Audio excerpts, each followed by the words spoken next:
We are going to be continuing our series called I Deserve It. We're on the third week of this series. If you've been here for the first couple weeks, this is week 3. We have 1 week to go. And if you'd like to follow along, today's talk is going to be primarily right out of the book of Luke, chapter 19. So feel free to turn to that, or if you have a Bible app or something that you'd prefer to follow along, you sure can do that. Now, before we jump into the story, I just want to ask a question today. Is there anybody out here that perhaps is going through something, or maybe at some point in your life you've felt rejected by others? Is there anybody out here that's at some point in your life you've felt like maybe you were the outcast? You were kind of on the outside looking in. Maybe you weren't the popular kid. Maybe you weren't the popular adult. Perhaps you were a person that throughout your life somebody made fun of you. Maybe they mocked you for various things. And for one reason or another, you found yourself feeling alone. Is there anybody out there that's experienced that at some point in your life? Maybe when all the sports teams were picked, you were the last one to get picked, right? And any number of things like that, right? Yes, I see a few people. Yes, that's me, right? Well, I'm glad it wasn't just me. Okay, I didn't want this talk to be just for my benefit, so I'm glad there's a few that can relate to this. Now, most of the time, unfortunately, when we find ourselves in those situations where we're sort of picked on and isolated and cast aside, often it has nothing to do with anything that we've done ourselves. It has nothing to do with anything that we brought on ourselves and that we actually deserved. You know, in some cases, it's things like the way I look. In some cases, it's the way I talk. Or maybe it's the way I dress, or perhaps it's just my personality or my lack of personality maybe. And maybe I'm just socially awkward, right? And so any number of those types of things could have us looking at things from the outside and feeling like we're not part of the mainstream. Well, the person that we're going to be talking about today couldn't be any further on the opposite end of that spectrum. This person was certainly an outcast and was certainly looking at things from the outside in and was hated, but this person managed to get into that situation all on their own. They did it by their own actions, by their own decisions and choices that they had made with their life. This person managed to get themselves into that situation. And I think you could safely say this person deserved to be despised by others, right? He deserved to have the hatred and the anger that people felt towards him. So today we're going to be talking about a person that is the name Zacchaeus. And again, if you haven't found it yet, if you want to follow along in Luke 19, it's the second half of your Bible, the third book of the Bible, Matthew, Mark, Luke. Find chapter 19, and that's where our whole story is going to take place. Now, as we look at this story, there's a lot of reasons, there's a lot of ways that people throughout history, they found their story or their name, their situation being told in the Bible, right? And some of them are really cool stories as you go through, especially some of the Old Testament stories. And you think about it, you guys, if your story or your name were to get in the Bible, how would you want it to appear in there? And maybe it was something really cool, like you're a biblical hero. Perhaps it was that you were called on to build an ark, right, to save humanity. Or maybe you were called on to bring down the 10 Commandments from the top of a mountain. Or you sounded your trumpets and you knocked down the walls of Jericho. Or perhaps it was something far more simple. You just managed to survive staying in a den of lions all night long, right? Any number of those things would have been pretty cool stories. And certainly for those guys that lived those stories, they probably made for very cool stories to tell their kids, right? I can only imagine these dads are probably sitting around telling their kids, well, when I was younger, here's what I did, right? I'm sure it was just some terrific stories. But none of those are what Zacchaeus was known for. None of those are how he managed to find his story and his way into the Bible. In fact, he's really known for primarily 2 things in his story. One is being small, right? He's known for being really little, really small. And 2, he's known for being a horrible person. He's known for being corrupt, for being a sinner, for being an outcast, and for basically stealing from others. And he was a horrible tax collector, is what we're told. In fact, in one story in the Bible, where Zacchaeus, he's so little that we're actually told one time he was trying to enter the synagogue, and he wasn't supposed to be there, and he actually got in a fight with somebody, and he had to jump up in the air just to kick the other person in the kneecap. That's how small this guy was. Right? I'm just kidding. That's not actually in the Bible. You're not going to find that. Some of you are like flipping through the pages. I don't see that in there. Just kidding. It's not in there. There's actually a song about this guy. You know, some of you probably recall, you may have heard this one, and when you were a kid, maybe you sang this at Bible camp or something, perhaps. Feel free, go ahead and join in here. So, Zacchaeus was a wee little man and a... All right, that was horrible. We're not ever going to do that again. All right. No, good job. No, in all seriousness, though, guys, Zacchaeus, he was a horrible person. He truly was. He was a bad man, and he had wronged people. He had betrayed his own people, his own fellow Jewish people. He had betrayed them, and he you know, in some ways, you could almost say he had committed treason against his own people is what he was doing. It was just really a bad situation. And the Bible tells us that Zacchaeus was the chief tax collector. That's what he was known as. He was the chief tax collector. And just so we're clear, in this day and age, in this society, today we hear tax collector, doesn't seem like such a bad thing, although, yeah, it probably still does. But when in this society, it had a whole different context. This was really kind of the lowest of the low, right? Like, you didn't want to be a tax collector. This was a really bad segment of the society to be in. In fact, every time that a tax collector is talked about in the Bible, it's paired up with another word, and that's sinner. There's sinners and tax collectors. Sinners and tax collectors. They're always like right there side by side. And it was one of these situations in this day and age, in this society, where like if you were just sort of kind of a run-of-the-mill sinner, you could almost feel good about yourself because you weren't a tax collector. Like you probably walked around with your head up high saying, I may be a sinner, but I'm no tax collector, right? It was kind of that type of situation, right? So this was not a good thing to be. And in order to become a tax collector, just so we understand the process, the whole thing began with corruption. So you actually had to bribe another tax collector just to become a tax collector, right? So that's how you got your foot in the game. That's how you started the process. And this group of people, you had to be willing to go to your own people, and you had to be willing to basically take money from them above and beyond what they owed. Now, this group of people in this day and age, they were already heavily taxed by the Roman government. They were already facing quite a burden. And so these tax collectors, if you owed, say, $1, they would approach you and they would say, you need to pay $2. And that extra dollar that they collected from you, that actually went in their pocket. That's how they got paid. And so you can imagine a society that was already facing a tremendous tax burden when one of their fellow Jews, one of their own people, was coming to them and essentially fleecing them. They were robbing them of more above and beyond so that they could make their own money. Now, Zacchaeus, he wasn't a run-of-the-mill tax collector. He was the chief tax collector, right? This kind of means two things. One, it meant he was really good at doing it. He was really good at robbing you and cheating you and taking money from you. So that's one thing. And the second thing it means is that he made money off the other tax collectors. He was like the boss of the tax collectors, right? So when all the other tax collectors collected their money, he got a piece of the action from all of them.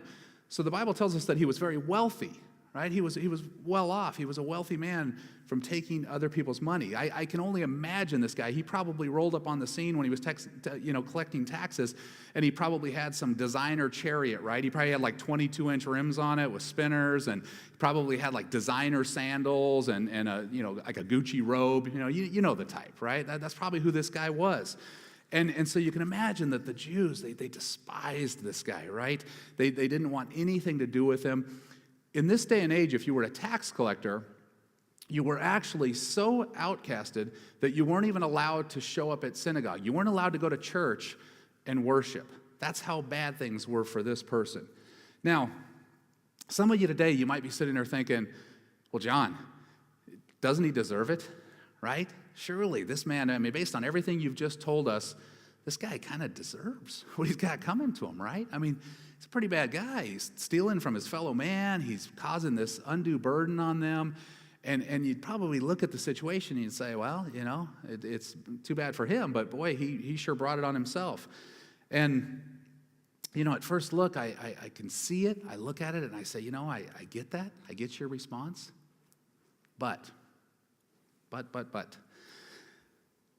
I want us to each take just a second here for a moment, and let's reflect back. For those of you that were here a couple weeks ago, Pastor Curtis, he was talking, and he mentioned something from the book of James, if you recall, and he told us that we are all guilty of breaking God's laws.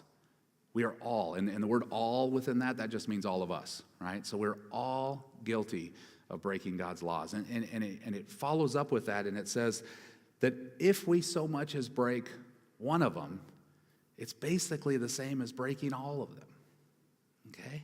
So if when God looks at our sins and he looks at who we are and the sins that we've committed, he doesn't have a hierarchy of these. He doesn't categorize them and say, well, this one's a little bit worse than this one. We do that in our society.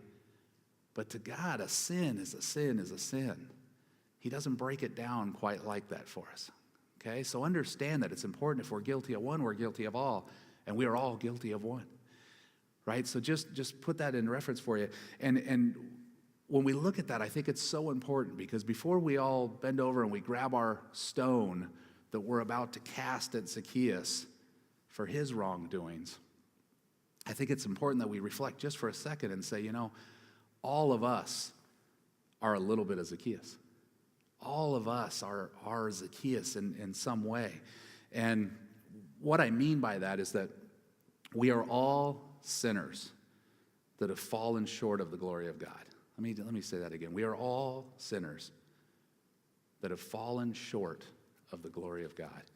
It's so important to know that. And so as we take a look at this story, I just wanted to have, I know it's kind of a long lead in, but I wanted to have a point of reference of who it was that we're talking about and how relatable we actually are to this person. I don't want anybody sitting out here to say, well, John, I'm not a tax collector. I'm not stealing from somebody else. We need to have a point of reference, and it puts us into perspective for us. So as we're looking at this story, Jesus, he's on his way into the city of Jericho, right? This ancient city. We haven't really heard about Jericho since the Old Testament when the walls came crashing down. That city. So Jesus is on his way into Jericho. And just to back up, well, let's go ahead and read it first. Let's go through. We'll start at chapter 19. It says, Jesus entered Jericho and was passing through. A man was there by the name of Zacchaeus. He was a chief tax collector and was wealthy. He wanted to see who Jesus was, but because he was short, he could not see over the crowd. So he ran ahead, he climbed up a sycamore tree so that he could see him, since Jesus was coming his way. So that's the person we're talking about, and that's kind of the scenario. But let me give you a little backdrop on what was actually taking place here before this little scene. So if we were to go to the chapter before this, what we actually find is that on the road into Jericho, Jesus had just healed a blind person. Okay, so he had just performed a miracle right before this took place. And you can imagine, and when you read the stories in the Bible and you're reading through Jesus' life, it seems like every time Jesus started performing miracles, the people kind of came out of the woodworks, right? The masses started to gather and people started to flock, and they all wanted to get some of it, right? And I think people probably genuinely, they fell into two camps. You were either somebody that needed a miracle, right? The blind and the sick and the people that couldn't walk and they couldn't talk. There was this group of people that genuinely needed to get to Jesus because they needed something, right? They wanted to experience that miracle. And then there's probably others that they were just there seeing the miracle. They just wanted to witness it, right? It was probably a pretty cool show. It was probably really interesting to see these miracles take place firsthand.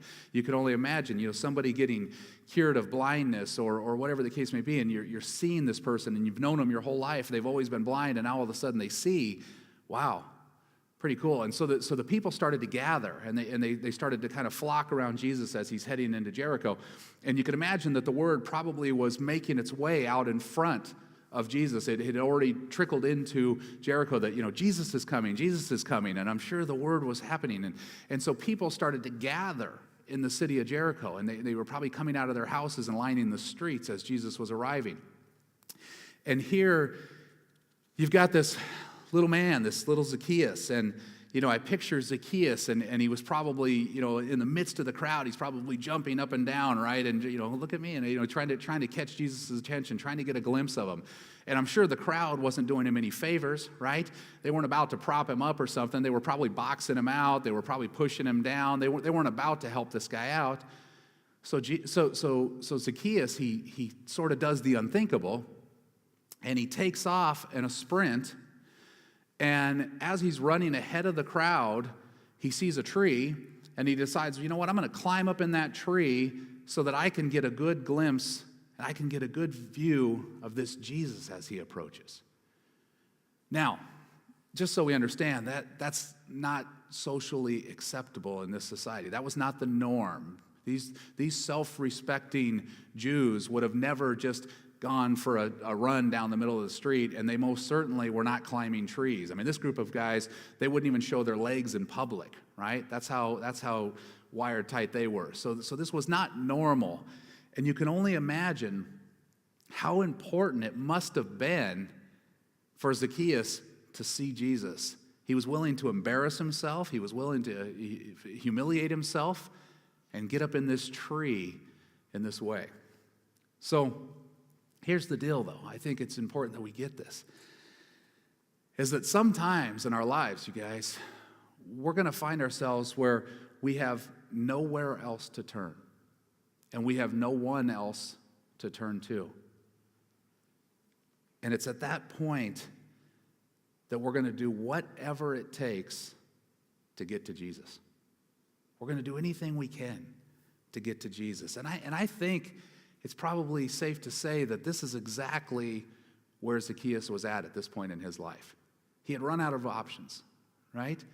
And this was his way to get to Jesus. I think we can also assume here that Zacchaeus, he probably knew of a guy by the name of Matthew, right? And Matthew, for those of you that don't know, Matthew was also a tax collector. Matthew was also the low of the low. He was also not allowed to go to synagogue. And Jesus brought Matthew in.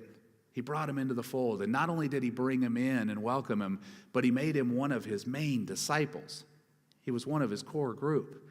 And I'm sure, we're not told this, but I'm sure the tax collectors in this area, they surely knew of each other. They had heard the stories. It's probably safe to assume that Zacchaeus had heard about Matthew. He knew the life change that he had made. And I think you could probably assume that that's where Zacchaeus was at. He wanted to perhaps experience that. And it brings us to our first point on your outline, if you're taking notes, if you're following along. Our first move is to seek out Jesus. Right? It's such an important move. Our first move needs to always be to seek out Jesus. And it's so important that we don't let anybody or anything ever get in our way when we're ready to seek out Jesus. We need to sometimes throw aside our social correctness, right? Kind of step out of our box a little bit. You may find yourself in a situation where you have to set aside some of your friends. And I know that's not easy, but you may find yourself there. And sometimes we just need to jump into the deep end, right? We just need to put away our fears and just jump in. But I promise you this, if you do this, you will never, ever be the same. Now, here's some good news. Anybody want some good news today? So here's some good news. The good news is, and this is also a promise from God's word, that if we seek out Jesus, we are told that we will, in fact, find him. If we seek him out, we will find him. And this is exactly what we see in the 5th verse of the Zacchaeus story here. Zacchaeus, he runs and he climbs up in this tree. And I can only imagine how blown away Zacchaeus must have been at what happens next. He must have been completely floored at what happens next. We see it in verse 5. It says, Jesus reached the spot, and he looked up to him, and he said, Zacchaeus, come down immediately. I must stay at your house today. Right? You're reading it right. Yeah. I must stay at your house today.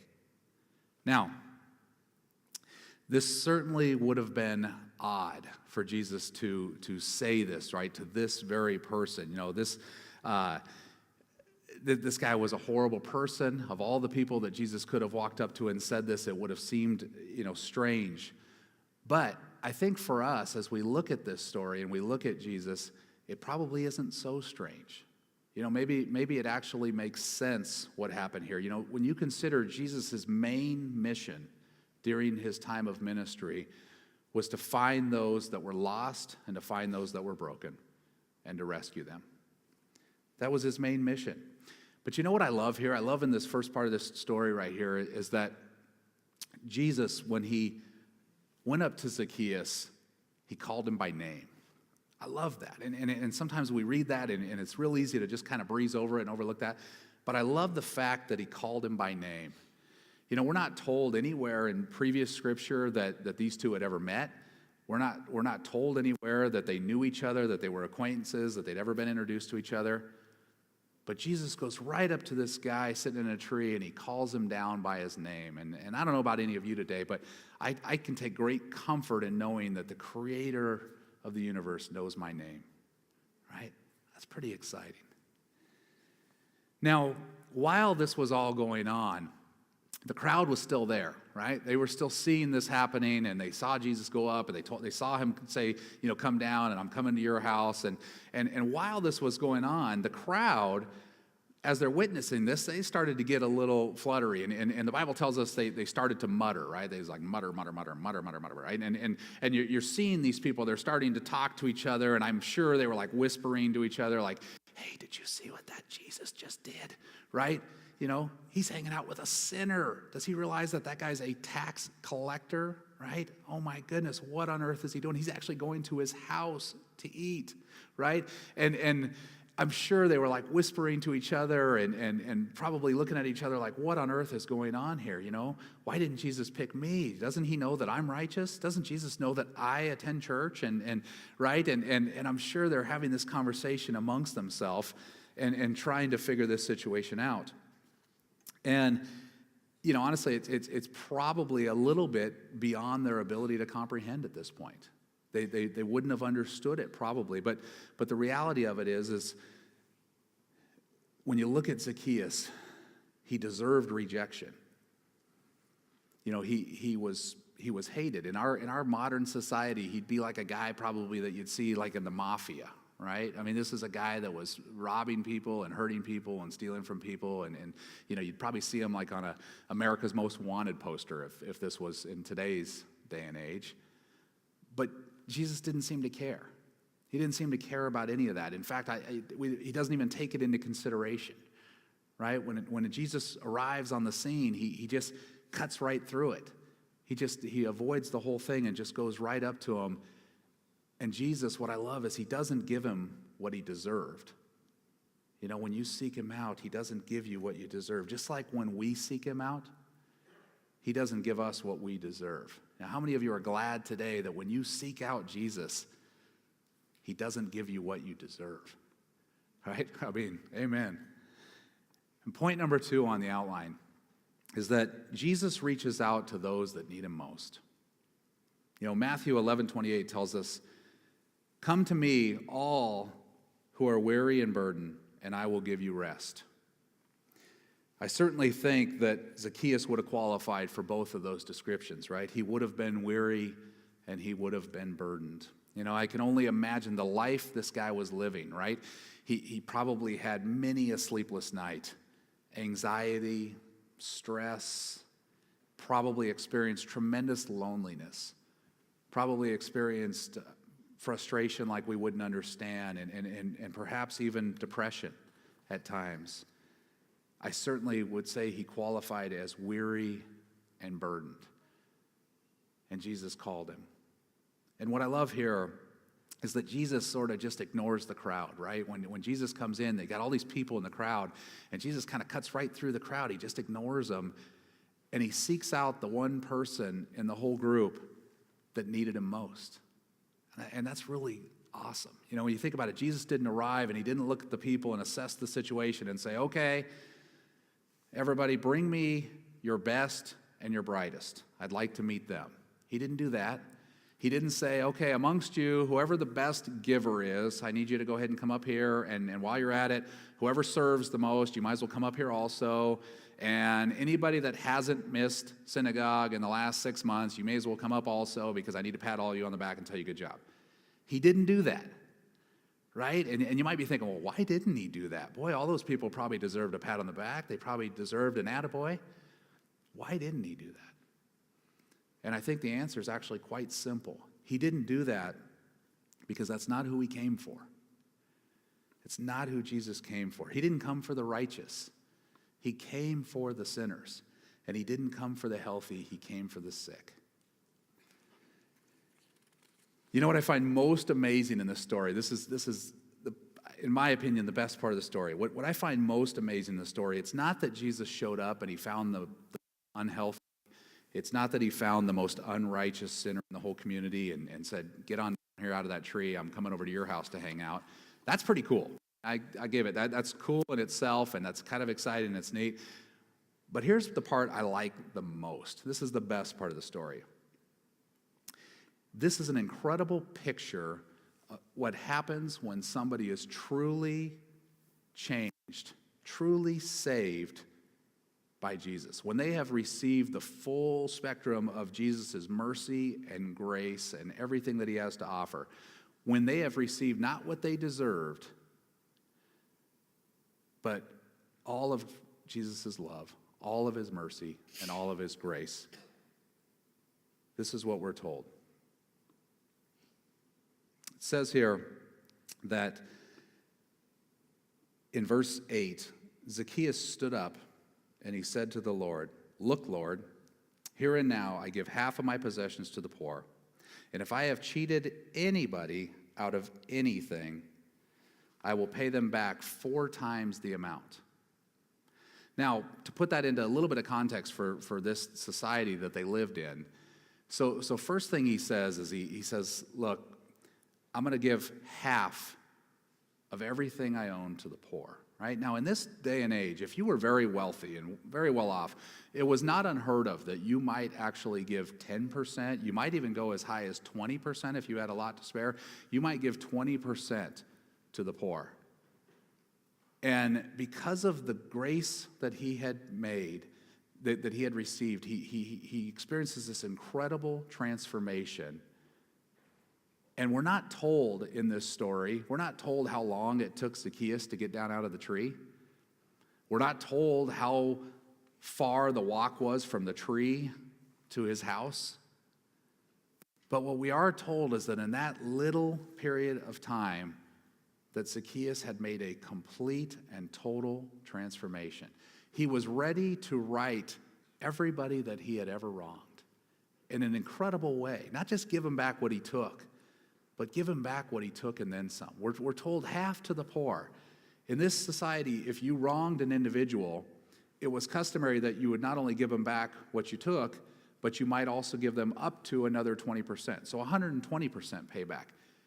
Zacchaeus doesn't go 120%. He doesn't go 150%. He says, I'm going to give them 400% of what I took. Now don't miss this. This is important here. He didn't do this to get the approval of Jesus. He did this because he had already been approved by Jesus.